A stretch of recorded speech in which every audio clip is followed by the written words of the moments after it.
خیلی خوش اومدید به ویدیوی جدید و ویدیوی بلند و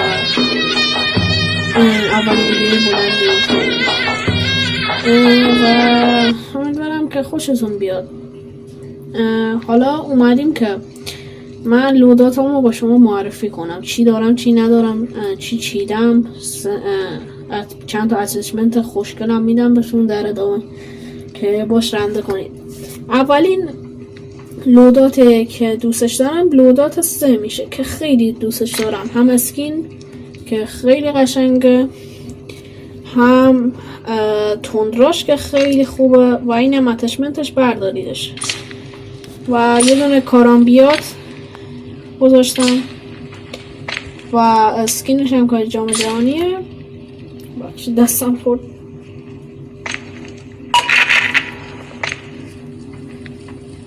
و لودات دوم که این چیز خاصی هم نیست، یه دونه اسنایپ دیل با کاتانا، اسکین روز رایگان. و لودات اول یه دونه اسکین لژند خیلی عالی و فوق خفن که برید حتما بچینینش، خیلی عالیه. اینه اتچمنتش و این هم از نیزشه که گلده یا همون چی بود، همون نیزه بهش میگن دیگه داداش.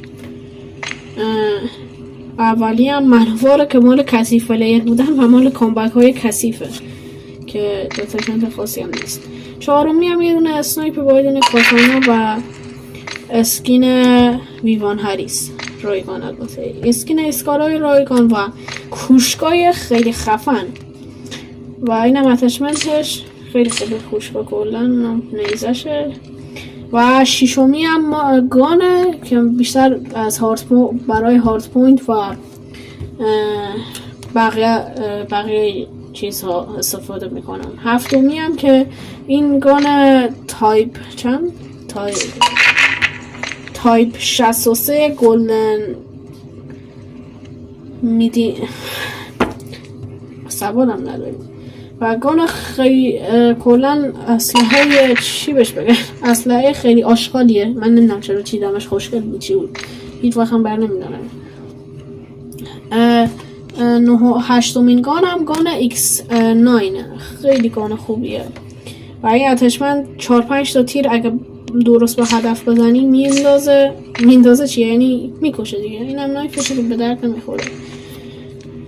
و نهمی هم یه دونه HS